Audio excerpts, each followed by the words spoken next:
Hello, what's going on, basketball family? Today's training presentation is entitled 3 minus 1. Today we're going to talk about fast breaks. Here's today's agenda 3 minus 1 equals 2. My daughters would tell you that's subtraction. And then there was a two-person crew. The challenge. Looking at the challenges of fast breaks. Red light, green light. You never thought you'd be playing that game again, did you? When the dribble stops, are we playing musical chairs?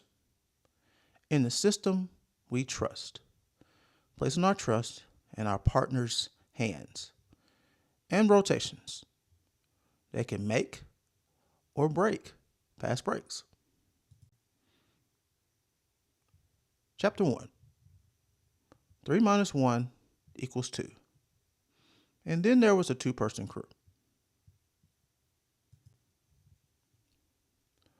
So the diagram that we're looking at is the primary coverage area diagram for a two-person officiating crew.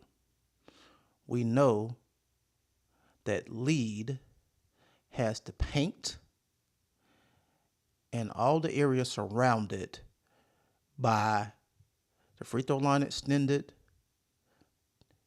the end line on lead side of the court, and the sideline. Trail has the remainder of the front court. And as we can tell, these are some rather large areas of coverage for both of our officials. So just imagine how much larger these coverage areas will get for both of these officials in a two-person officiating crew when they start to cover fast breaks.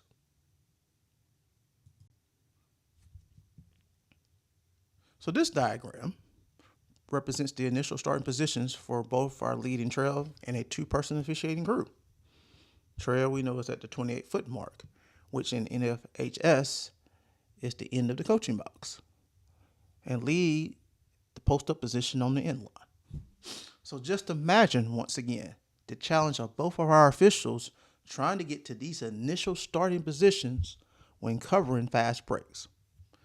So what is the likelihood that both of our officials will be in the front court if a fast break results in the play at the rim? This diagram is the primary coverage area for three-person officiating crew for National Federation High School and NCAA men. So again, just like we did with a two-person officiating crew, imagine the challenge of all three officials trying to get to these initial starting positions when covering fast breaks. And imagine how much larger these coverage areas become for two of the officials or all of these officials when covering fast breaks. And what is the likelihood that all of our officials will be in the front court if a fast break results in a play at the rim? The challenge. The challenge of fast breaks. Here's the beginning of a fast break. As our series is entitled, we go from three officials to two. Our center official covers the top of the three-point arc to the top of the three-point arc. We usually refer to as tip to tip. Our center official also has the on-ball matchup with the primary defender. So far, so good. Our lead official is going to have everyone else that's ahead of the on-ball matchup and try to get to an optimal position. Now right here we see that our offense is trying to enter the lane area. So this would be a perfect time for both officials to stop. If our lead official stops at the free throw lane block extended, he probably is going to have a great open line of sight here. Our center official should take a stop as a position somewhere between the 28-foot mark and the free throw line extended. Again, let's not worry about getting to our initial positions. Let's get into positions where we can stop and officiate the play.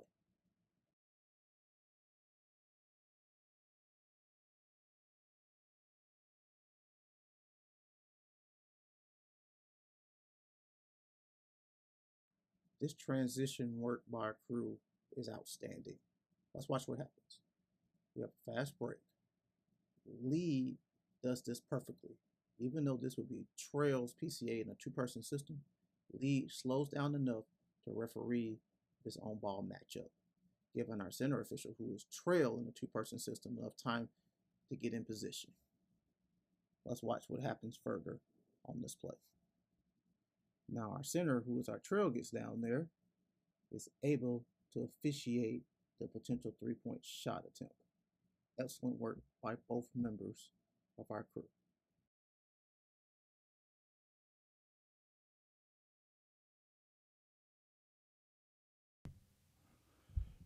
Red light, green light.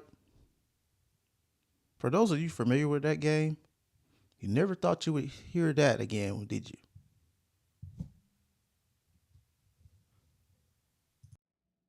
An outstanding block starts our transition by TCU. Now, even though right here we're in our trails two-person primary coverage area, our ball handler dribbler has clearly been in our center, aka trail. So our lead is going to have a better look on this play. Let's watch what happens.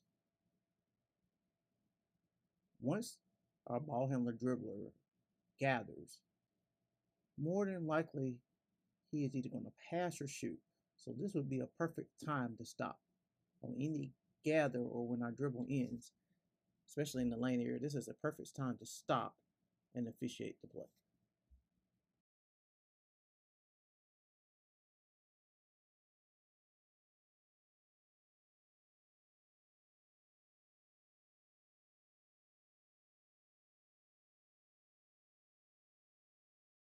Our three-person system now becomes a two-person system on fast breaks and transitions.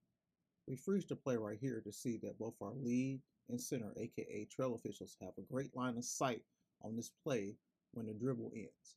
If they stop, they can effectively officiate this play. We have a potential charge occurring here as Zion Williamson may or may not have displaced this defender.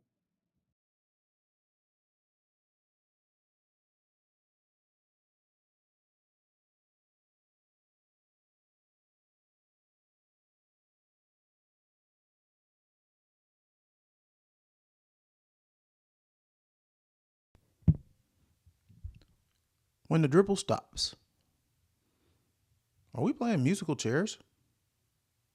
We've talked about things we can do when the dribble of a ball handler dribbler ends. Let's look at this more in depth.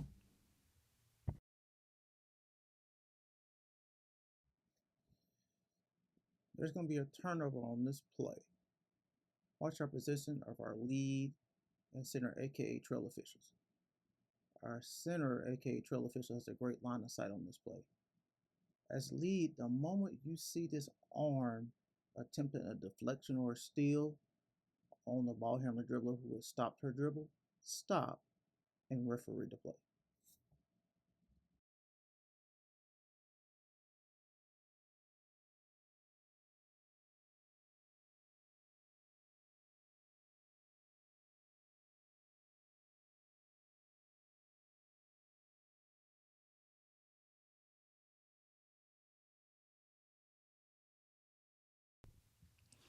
In the system we trust, placing our trust in our partner's hands.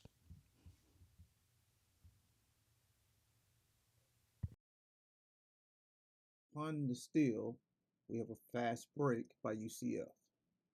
When we freeze the play right here, our lead has a great open line of sight and can see the airspace between our offensive player and defensive player.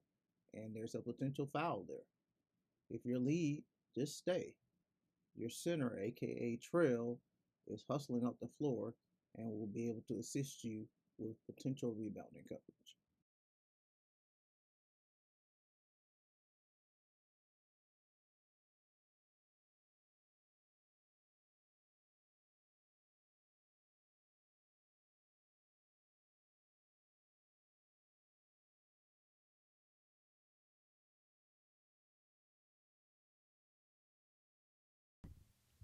Rotations.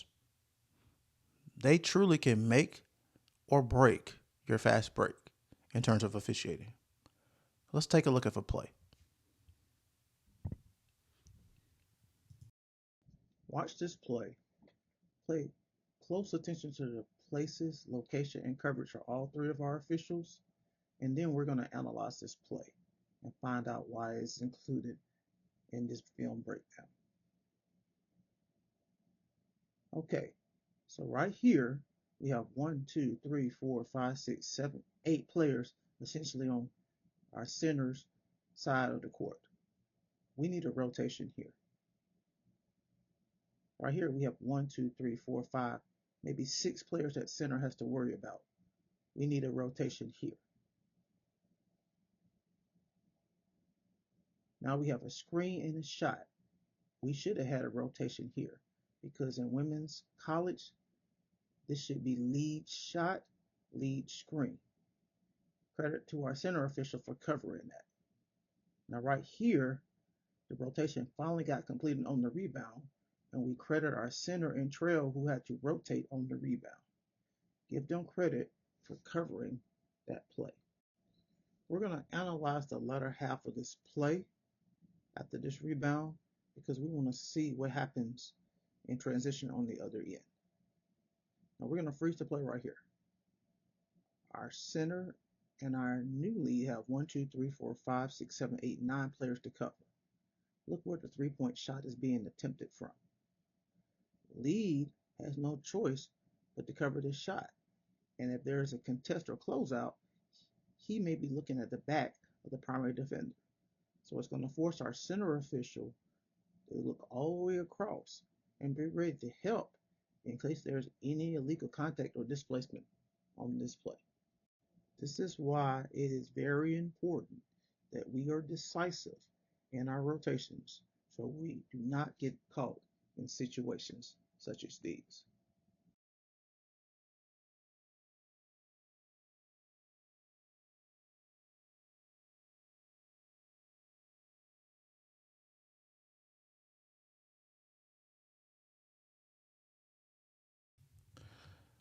Ladies and gentlemen, you now have a clear understanding of 3 minus 1 and why we call it 3 minus 1 when it comes to fast breaks. Because our 3-person officiating crew becomes one less official and turns into a 2-person officiating crew. And as I would always tell anybody, you can't officiate 3-person until you know how to officiate 2-person. And we know that a 2-person officiating crew has large areas of coverage, even greater than 3-person officiating.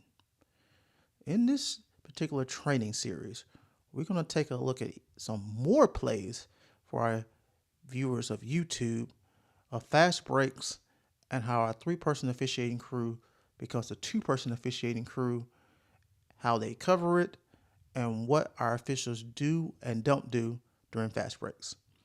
Thank you so much for watching this introductory training video of our training series 3 minus 1. Have a great day, a great week, a great month, a great year, a great season.